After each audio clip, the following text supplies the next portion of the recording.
"Don't come to my wedding. You're no longer my family." Those 9 words sat on the glowing screen of my phone, each letter burning into my eyes like a brand I could not blink away. My name is Patricia Johnson. I am 62 years old, and in that moment alone in my small kitchen, with the hum of the refrigerator filling the silence, I felt as though my chest had been cracked open and my heart ripped straight out. The message had come from my only daughter, Vanessa, the same girl I had carried for 9 months. The same child I had nursed through fevers, exams, and heartbreaks. My trembling fingers hovered above the phone, wanting to believe it was a mistake, a cruel joke, anything but her truth.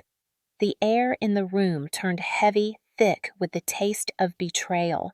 My knees buckled slightly as I lowered myself into the chair by the table, the very table where we had once shared birthdays with dollar store cakes and laughter. The words glared back at me, final and sharp. I wanted to call her right away to hear her voice to beg for clarity, but before I could press dial, another notification popped up. It was a photo from Vanessa's social media, her radiant in a designer gown, standing between Mr. and Mrs. Thompson, the wealthy couple she had grown close to in recent years. Her caption sliced deeper than the message. "Thank you to my real parents for giving me the wedding I deserve." The capital letters screamed louder than any voice could. My throat tightened. I could almost hear her saying it, the cold dismissal, the rejection of everything I had been for her. I sat frozen, the phone buzzing again and again. In the next 24 hours, I would count them 83 missed calls, friends and acquaintances whispering through my voicemail. "Patricia, did you see Patricia? Are you all right, Patricia?" She called them her parents. Each message drove the blade deeper. I pressed the phone to my chest, rocking slightly as though the motion could ease the wound. It did not. Images flashed unbidden through my mind. Vanessa at age 6, tugging on my apron as I stirred a pot of soup, her eyes wide with hunger. Vanessa at 12, lying in a hospital bed after her accident, my wedding ring already sold to cover the bills. Vanessa at 18, walking across a high school graduation stage while I clapped the loudest from the back row, tears streaming. Each memory was like salt against the gaping wound of her words. How could a lifetime of sacrifice vanish in a single message? The betrayal did not remain private for long. My church community began sharing the post, their sympathetic eyes following me down the pews. The cashier at the corner store hesitated before handing me my change, as though unsure how to treat the woman whose daughter had traded her in for a richer family. I heard the whispers. "She worked 2 jobs for that girl, and this is how she thanks her." My shame was public now, my humiliation no longer confined to the screen of my phone. Late that night, I sat alone by the window, staring at the empty street, clutching the phone that had delivered my sentence. A faint glow from the streetlight cast long shadows across the floor, and I realized I had a choice. I could crumble entirely, or I could let this pain sharpen me. For now, all I could feel was the sting, raw and unrelenting. The woman I had raised, the only blood I had left in this world, had severed me with a text. And as the minutes ticked by, one thought grew louder than the rest. If I was no longer her family, then I would have to decide who I was and what I would do with the truth she thought I could not bear. The morning after that cruel message, I awoke with swollen eyes and a pounding headache, the kind that comes not from drink but from sorrow too heavy to carry. My phone blinked with more notifications, each one a reminder that my private humiliation had become public fodder. I finally gathered the courage to call Vanessa my only child, my baby girl, but when her voice came through the line, it was sharp as glass, stripped of warmth. "Why are you calling me Patricia?" she asked. Not even Mom, just my first name, as if the bond between us had been erased. My breath caught. "Vanessa, baby. I just want to understand. Why would you send me that message?" There was a pause long enough to let me hope she might relent, but then her words came deliberate and cruel. "You can't even afford half my wedding. The Thompsons gave me $60,000. They're my real family now." The number landed like a punch. $60,000. I could work a decade on my pension and not see that much in one place. My lips trembled as I whispered, "I gave you everything I had." She laughed cold and dismissive. "Everything you had was never enough." Her words shredded me. This was the daughter I had carried on tired feet through bus rides to night shifts, the girl I had stayed up tutoring when her grades slipped, the soul I had prayed over when sickness threatened. Yet here she was, dismissing it all as if love had no value unless it came wrapped in luxury. I tried again, desperate. Vanessa, please, this wedding is about love, not money. Don't let them turn you against me. But she cut me off. Love doesn't pay for a ballroom. Love doesn't buy a Vera Wang dress. The Thompsons did. They care about me. You should be grateful they stepped up where you couldn't. And with that, she hung up, leaving me holding a deadline that felt more final than a coffin lid. The days that followed blurred into a haze of whispers and humiliation. At church, heads turned when I walked in. Sister Louise clutched my hand after service pity written across her wrinkled face. "Patricia, we're praying for you," she said softly, but the undertone was clear. Everyone knew. The Facebook post had been shared dozens of times, Vanessa radiant in white beside her real parents. My neighbors spoke in hushed tones when I passed by, as though betrayal was a disease they might catch if they looked at me too long. One afternoon, I overheard two women at the grocery store. They stood by the produce, their voices just low enough to sting. "Can you believe she raised that girl all alone and now the daughter's calling someone else her parents?" The other shook her head. "All those years wasted. Poor woman." My cheeks burned, my heart pounding with the shame of being dissected like gossip. I wanted to scream that I had not been poor in love, that I had given Vanessa more than money ever could. But the words stayed lodged in my throat. The Thompsons, meanwhile, basked in their newfound role. Their restaurant's social media proudly featured photos of Vanessa with captions like, "Our precious daughter and family is not just blood, it's who shows up with love, love." They used the word like a weapon, redefining it as luxury cars and checks with too many zeros. Every post was a dagger, each comment praising them as generous saviors, another twist in the wound. The humiliation was not limited to strangers. Relatives called their voices a mix of disbelief and schadenfreude. Cousin Angela sighed into the phone. "Patricia, I'm sorry, but you have to admit, $60,000 is a lot. Maybe Vanessa just wants a better life." Better life? As if the life I had given her, filled with sacrifice, discipline, and endless devotion, was not worthy. I bit back tears, refusing to let Angela hear my sobs. One evening, I pulled out the old photo albums from the closet.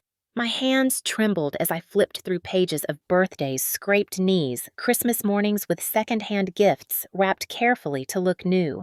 There she was at 6, frosting smeared on her cheeks as she blew out candles I had worked an extra shift to buy.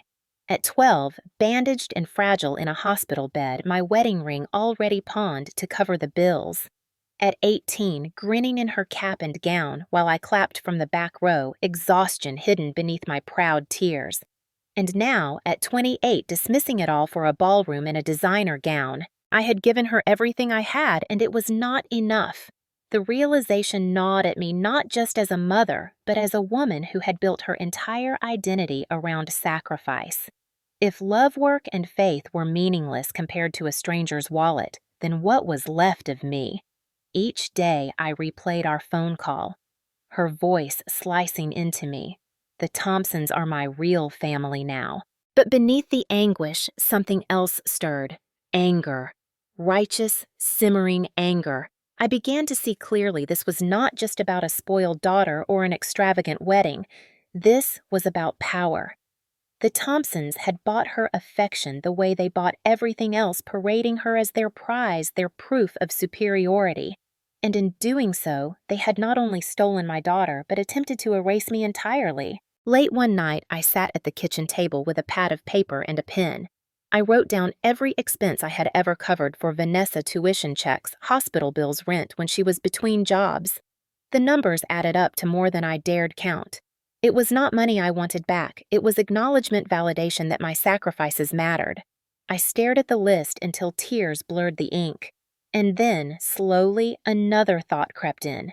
If the Thompsons could throw $60,000 at a wedding without blinking, where was that money really coming from? People do not build empires of restaurants overnight without secrets. Perhaps I thought the real truth lay not in my daughter's cruelty, but in the shadows behind the Thompsons' generosity. The rage that had once paralyzed me now began to sharpen into focus. I had been dismissed, mocked, humiliated, but I was not powerless. The Thompsons wanted to erase me from Vanessa's story, but they had underestimated me. They saw a tired widow living on a pension. They forgot I was also a woman who had survived decades of hardship, who knew how to stretch a dollar, who had fought for every scrap of dignity I owned. If they thought I would stay silent, they were wrong. As I folded the paper of expenses and tucked it into my purse, my phone buzzed again. Another photo, another caption, Vanessa radiant beside the Thompsons, her hand flashing a diamond ring that could pay off my mortgage twice over. Family is forever, the caption read. My lips curled into something I had not felt in days, a bitter smile. They thought family was forever only when it was bought. They had no idea what forever meant when a woman like me decided to fight back. I could not sleep, and when I finally gave up on trying, I found myself back in the closet where the photo albums lay, stacked covered in dust, but heavy with years of memory.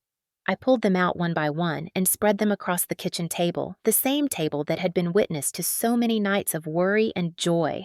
My fingers lingered on each page, tracing faces and moments that told the story of my sacrifices.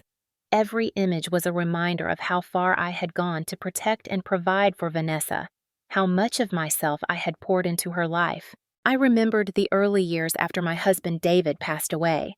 Cancer took him when Vanessa was just 9, and I was left with nothing but hospital bills, a crumbling house, and a child who still believed her daddy might walk through the door at any moment.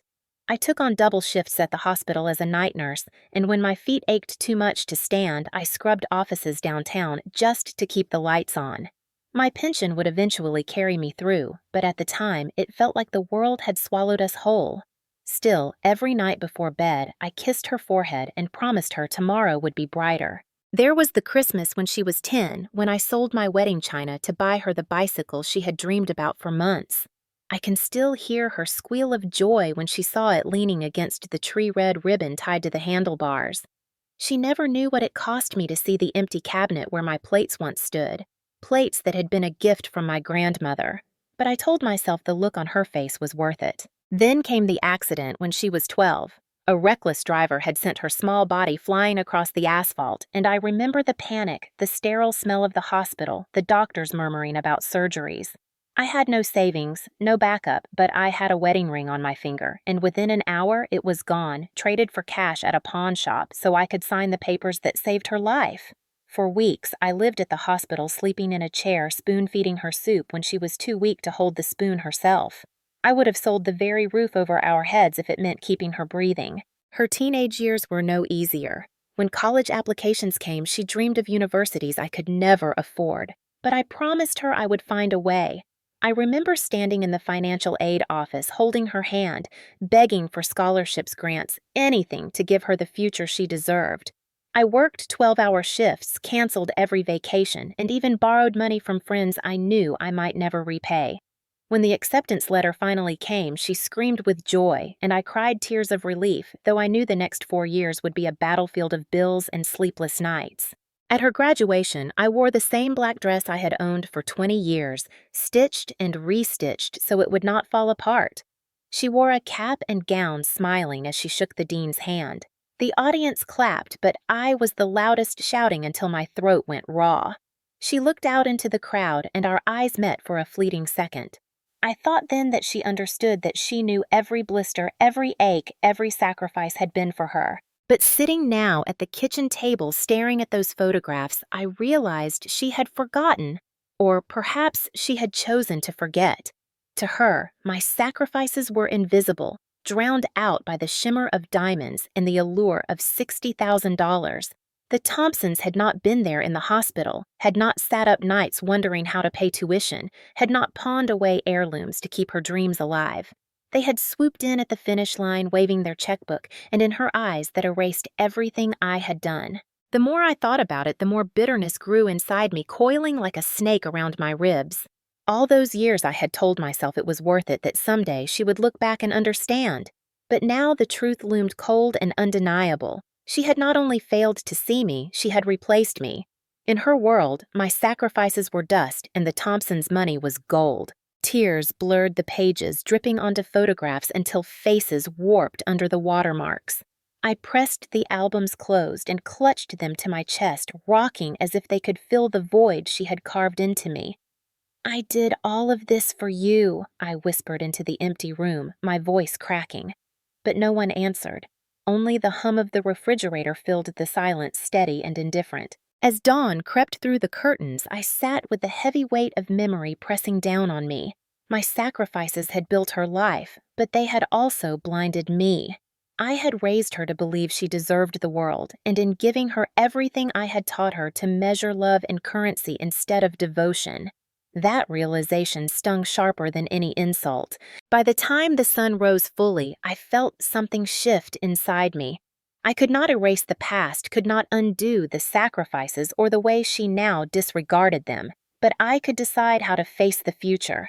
I had allowed myself to drown in grief and nostalgia, but grief would not save me. It was time to turn the weight of my sacrifices into strength, to stop letting them bind me like chains. Vanessa could choose the Thompsons and their money, but I would choose myself. And for the first time since that message appeared on my phone, I felt the faintest flicker of resolve. My story was not over, not yet. The morning after my long night with the photo albums, I sat at the kitchen table with a cup of black coffee that had long since gone cold, staring at the folded list of sacrifices I had written. Tuition checks, medical bills, rent, utilities, food. Every line was a record of my devotion, proof that love had always cost me something. Yet all of it was dismissed, wiped away by the shimmer of the Thompsons' money. The thought made me shake with anger, not weakness, but a trembling born of clarity. If they thought they could erase me, if they thought their wealth could bury my truth, they had miscalculated. I picked up the phone and dialed a number I had not used in years. On the other end, a familiar, steady voice answered. "Patricia Johnson, is that really you?" It was Charles Miller, 65 years old now, an old friend from the neighborhood who had gone on to become a tax attorney with a reputation for sniffing out fraud like a bloodhound. We had grown up together, walked the same sidewalks, and though time had pulled us apart, I knew he was someone who understood both struggle and survival. "Charles," Afraid said, my voice thick with hesitation. "I need help. And I don't mean a little help. I need to know if the people who claim my daughter as their family are as clean as they pretend." I told him about the Thompsons, about the $60,000, about Vanessa's words that had carved into me like knives. There was a pause on the line, then a low whistle.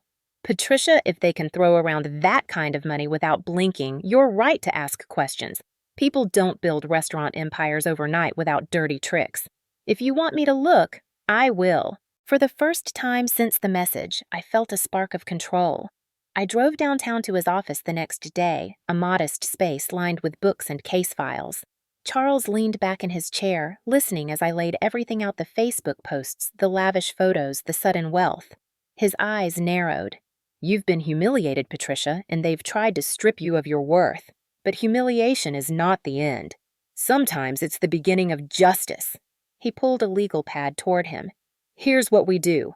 We start with public records. Tax filings, business registrations, property deeds. If they're hiding something, the paper trail will show it." Over the next week, I became his shadow, learning how to navigate databases and records offices. We uncovered documents that didn't add up. The Thompsons' restaurants reported modest earnings, yet their personal expenses told another story. Sports cars, luxury vacations, donations to events far beyond their declared income. There were invoices from catering companies that didn't exist, bank transfers routed through shell accounts, even a suspicious property deed for land they claimed as collateral. Charles tapped his pen against the papers. "Classic money laundering. They funnel dirty money through their businesses, inflate invoices, and wash it clean. It's sloppy, but it works until someone looks too closely." Each discovery fed a fire inside me. My grief began to sharpen into purpose. I was no longer the discarded mother sitting in silence. I was a woman gathering weapons piece by piece, turning my pain into ammunition. When Charles printed out a folder thick with evidence, he slid it across the desk. "This isn't just smoke, Patricia. This is fire. Enough for the IRS to freeze them in a heartbeat. Enough for the FBI to come knocking." I placed my hands on the folder, the weight of it grounding me. For the first time in weeks, I felt steady. I drove home that night with the folder on the passenger seat, the streetlights flashing across it like spotlights. I thought of Vanessa radiant in her gown, her hand clutching the Thompsons as if they were lifelines. She had chosen them over me, declared them her real parents. But what would happen when she saw what her real parents truly were? What would happen when the world saw it too? In my small living room, I laid the papers out across the table. Bank statements, fake invoices, property deeds. Each one a stone in the foundation of their empire, and each one rotten.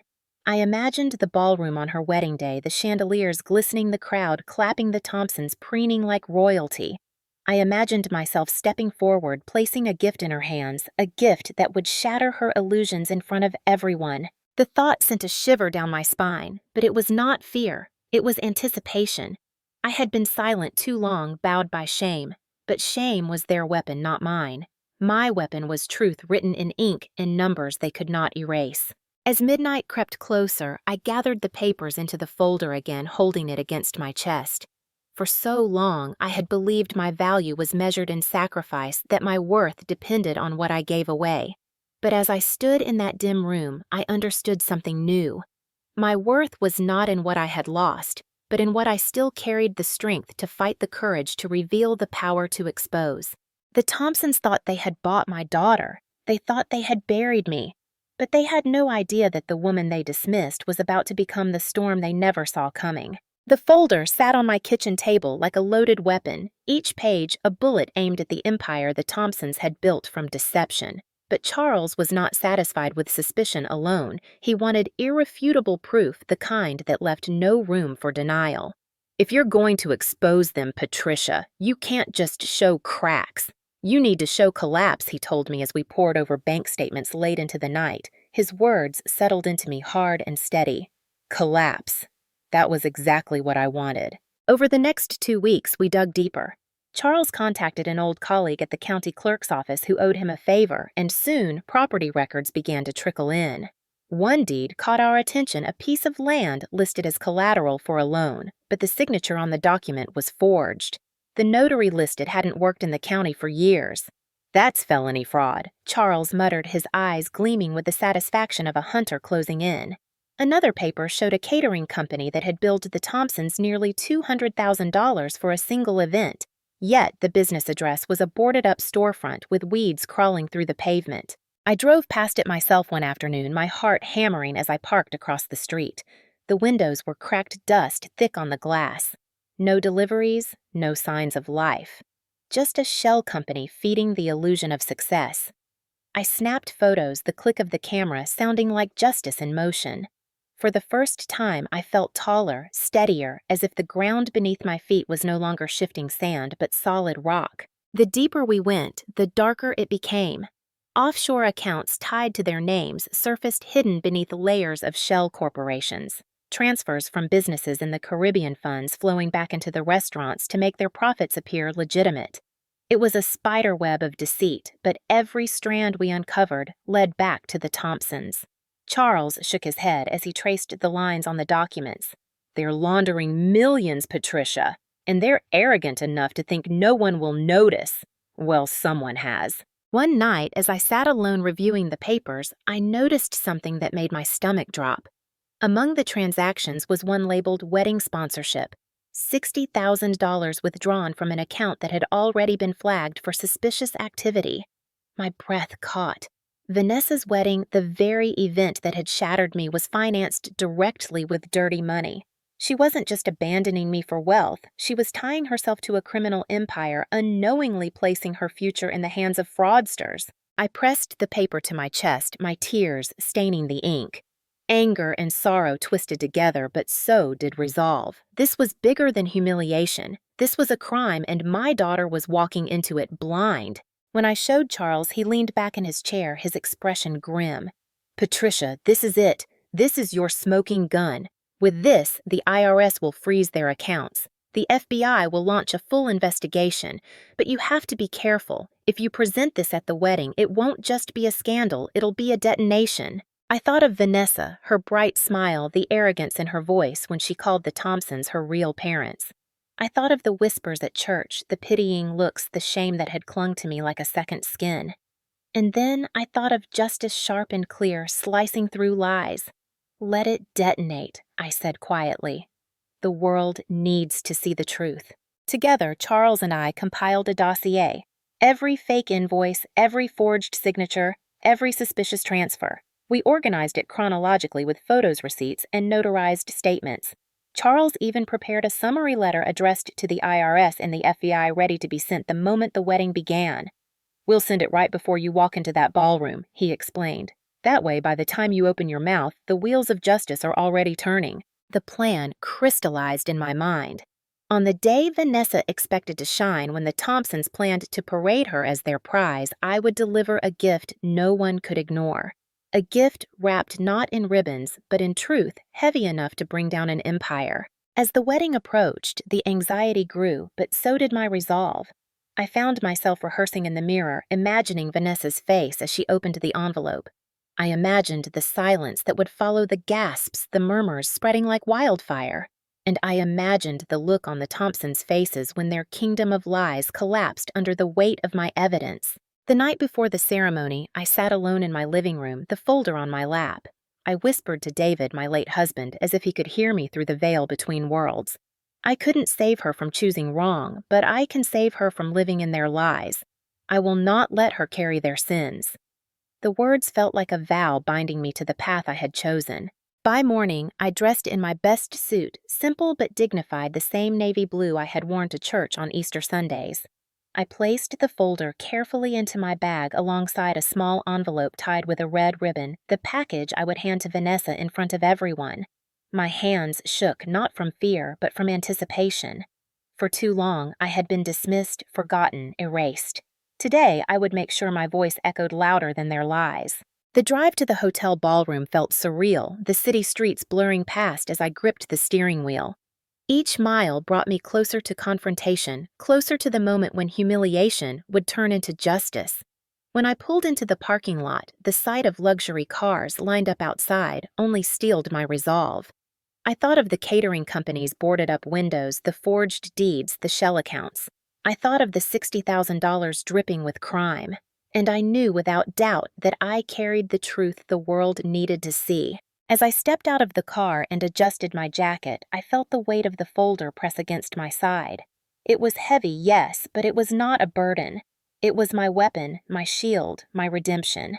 For the first time since Vanessa's betrayal, I no longer felt like a discarded mother.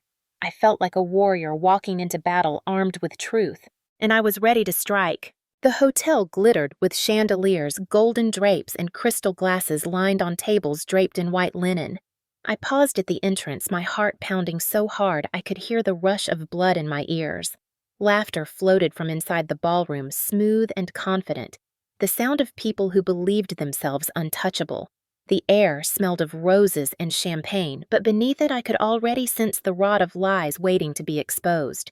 I tightened my grip on the bag that held the folder, my weapon of truth, and walked inside. Heads turned the moment I entered. Whispers spread like ripples on water guests leaning toward each other with raised brows. I heard them as if through a tunnel. Isn't that her mother? I thought she wasn't invited. Why would she come? The sting of humiliation flared hot on my cheeks, but I lifted my chin. Let them whisper. They had no idea the storm I carried with me. At the far end of the room, Vanessa stood on a small stage, radiant in a gown that sparkled under the chandeliers.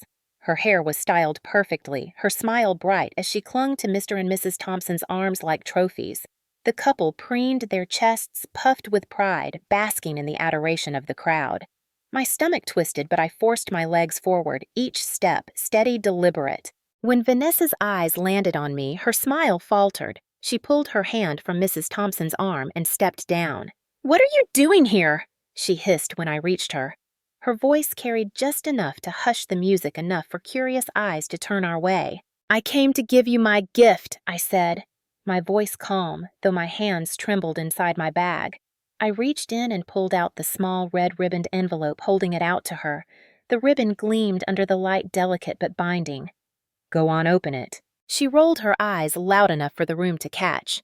"A gift. You couldn't even afford to contribute. What could you possibly give me?" Laughter rippled from a corner of the room, sharp and cruel. I clenched my jaw, but I did not back down. Vanessa tore the ribbon and unfolded the pages inside. At first, her brow furrowed in confusion as she scanned the black and white lines. Then her eyes widened, her lips parting. She flipped to the next page, then the next, her face draining of color. "What is this?" she whispered, her voice shaking. I straightened. "It's the truth. The invoices, the forged deeds, the bank transfers. The $60,000 they gave you. It came from money being laundered. Every luxury they've draped around you is soaked in fraud." My words were steady now, loud enough to carry across the ballroom. Gasps rippled through the crowd. The music cut off completely, leaving only the sound of my voice and Vanessa's quickening breaths. Mr. Thompson strode forward, his face red. "This is outrageous, lies printed on paper. You think you can slander us on our daughter's wedding day?" "She's not your daughter," I said, my voice rising for the first time. "She's mine. And you didn't buy her love, you bought her silence. But today, that silence ends." Murmurs spread through the room, guests shifting in their seats. One older man stood. "I worked in tax enforcement for 30 years, he said, his voice grim. "Those documents aren't lies. They're serious crimes." His words cracked the room open. Gasps, whispers, phones raised to snap photos of the papers in Vanessa's trembling hands. Mrs. Thompson's smile collapsed, her painted lips trembling. "Patricia, think of your daughter. Do you want to ruin her wedding?" I turned to Vanessa, my eyes stinging. "They already ruined it when they turned you against me, but I won't let them drag you down with them. This is your chance to see who they really are." Her fiancé stepped closer, his face pale. "Vanessa, is this true?" She stammered, clutching the papers, her hands shaking so violently that one page slipped and fluttered to the floor. A guest picked it up and read aloud. "Catering company billing $200,000. Address closed since 2019. Gasps again, louder this time, the sound of reputations unraveling. The Thompsons tried to snatch the papers, but I had prepared. I lifted my phone, pressing a button. "These documents have already been sent to the IRS and the FBI, I announced. Even as we speak, their accounts are being frozen. This is not just scandal. This is justice." The ballroom erupted. Guests surged with whispers, cameras flashing. Vanessa swayed, her face crumpling as reality crashed down. "Mom, tell me, this isn't real," she begged, her voice breaking. My heart clenched, but I forced myself to hold steady. "It is real. I wish it weren't, but I will not protect lies, not even for you." Sirens wailed faintly in the distance. Within minutes, uniformed officers entered the ballroom, their presence slicing the room into silence. They approached the Thompsons, their expressions grim. "Mr. and Mrs. Thompson, we need to ask you to come with us." Panic swept across their faces as they sputtered excuses. "This is a mistake. This is harassment." But the officers were unmoved, slipping cuffs over wrists that had once waved checks so arrogantly. The sight seared itself into me, their wealth, their pride stripped in front of everyone. Guests pulled out their phones, capturing every second. The wedding had turned into a spectacle the bride's sponsors exposed as criminals before the world. Vanessa sank to her knees, her gown pooling around her like a broken dream. "Mom," she whispered, tears streaking her cheeks. How could I have been so blind? I knelt beside her, resting a trembling hand on her shoulder. "Because you wanted to believe money could replace love. But love is sacrifice, loyalty, truth, and none of those things can be bought." Her fiancé stepped back, his expression torn between pity and horror. The whispers around us grew harsher now, guests muttering about scandal, about fraud, about the shame of being tied to criminals. The life Vanessa thought she was walking into had collapsed in less than an hour, the glittering ballroom now a stage for disgrace. As the officers led the Thompsons away, the crowd parted their whispers, following them out like a funeral procession. Silence settled once more, heavy and raw. Vanessa clutched the papers to her chest, sobbing quietly. I stood, my legs trembling, but my voice strong. "This wedding may be ruined," I said, looking at the crowd, "but better ruined by truth than built on lies." For a moment, no one spoke. Then slowly heads nodded. Even among the pitying stares, I saw respect bloom. Not for the wealth, not for the dress, but for the courage to stand against deception. I turned back to Vanessa, my heart aching but resolute. The Thompsons were never your real parents. They bought your affection, but they couldn't buy justice, and now you have to decide who you truly are. The music never resumed. The guests left in uneasy silence, their glittering clothes dulled by the shadow of scandal. I walked out of that ballroom alone, but not broken. For the first time in weeks, my head was high. The truth had been spoken, and justice had begun its work. Behind me, the chandeliers still glistened, but they no longer shone for the Thompsons. Their empire was crumbling, their pride dismantled, and in the wreckage I had reclaimed my voice. I was no longer the discarded mother. I was the storm that swept their lies away. The days after the wedding were a blur of headlines and phone calls. Newspapers splashed the story across their front pages. Restaurant moguls arrested in money laundering scheme. Lavish wedding turns into FBI raid. Brides' sponsors exposed as criminals. Photos of the Thompsons in handcuffs circulated everywhere, their once proud smiles replaced with shock and rage. The empire they had built on deception collapsed overnight. Their restaurants shuttered, their accounts frozen, their reputations reduced to rubble. But amid the scandal, the weight of silence finally lifted from my shoulders. For years, I had lived under the shadow of not being enough. Never wealthy enough, never glamorous enough, never powerful enough. Yet it had been me, the discarded mother on a modest pension, who had brought the truth into the light. Justice had not come from wealth, but from perseverance. Vanessa did not call me right away. For 3 days, I heard nothing. When she finally appeared at my doorstep, her makeup streaked and her hair tangled, she looked more like the little girl who once crawled into my bed after nightmares than the woman in a white gown. She stood there trembling, clutching the crumpled papers from the envelope I had given her. "Mom," she whispered, her voice raw, "I don't know how to face anyone. I don't know how to face you." I opened the door wider, but I did not rush to embrace her. The pain she had inflicted still sat between us like a wall. "You face me," I said quietly by telling the truth. "Why did you call them your real parents? Why did you erase me?" Tears streamed down her cheeks as she sank onto the porch steps. I thought they could give me everything you never could. I was so tired of struggling. I wanted to feel like I belonged somewhere grand, and they made me believe love was measured in money. I sat beside her, my knees aching from the wooden steps, but my voice steady. Love is not money. Love is staying awake in a hospital chair. Love is selling the last piece of jewelry you own to save your child's life. Love is working 2 jobs so your daughter can graduate with her head high. That's what love looks like, and you traded it for diamonds. She buried her face in her hands, sobbing. "I was blind. I was cruel. I don't deserve your forgiveness." I placed a hand on her back, not in absolution, but in acknowledgement. Forgiveness is not something I hand out like candy. It's something you have to earn. If you want to rebuild what you destroyed, it will take time. But I will not lie to protect your shame.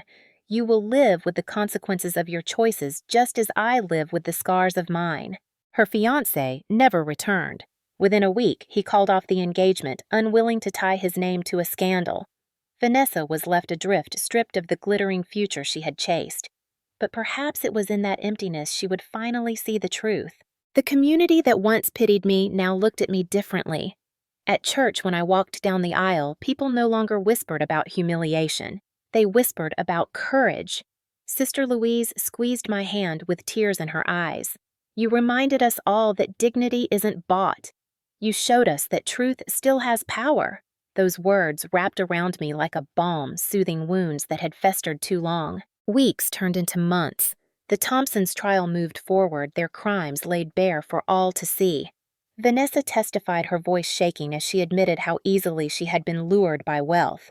It was painful to watch, but it was also necessary. Truth was not easy, but it was the only path left. One evening, as autumn leaves rustled outside my window, Vanessa sat across from me at the kitchen table. The same table where I had once laid out photo albums, the same table where I had felt abandoned and forgotten. She reached across her hand, tentative. "Mom, I want to start again. I want to remember the life you gave me, not the lies they sold me. Will you let me try?" I looked at her, really looked at her, the lines of regret etched into her young face, the vulnerability she could no longer mask. My heart ached, but it also softened. "You may try," I said slowly. "But remember, love is not bought and it is not owed. It is proven day by day. If you want mine, you will have to live worthy of it." Her tears fell, but this time they were tears of humility, not self-pity. And in that moment, I saw a flicker of the little girl who once clutched my hand, who once believed I could move mountains. Perhaps with time that girl could return. As for me, I no longer defined myself by sacrifice alone. I had found a new strength, a voice forged in betrayal and sharpened by justice. The world had tried to tell me I was nothing, that my worth was measured by what I could give or what I could afford. But I had proven them wrong. I was not erased. I was not replaced. I was Patricia Johnson, a mother, a fighter, a woman who stood against lies and reclaimed her dignity. And as I looked out the window at the fading light, I whispered to myself steady and clear. They tried to take everything from me, but I gave them nothing they could keep. In the end, truth was mine, and it was enough. If you've ever felt betrayed by someone you loved, or if you've experienced the pain of watching someone you cared for choose money over family, share your story with us in the comments. We want to hear how you found your strength, how you fought back, and what it took for you to reclaim your dignity. Don't forget to like this video if it reminded you of the importance of standing up for the truth, no matter the cost. And if you want more stories of courage, betrayal, and justice, subscribe and turn on notifications so you never miss a story. Remember, no matter the darkness you face, the truth will always come out stronger and louder than ever.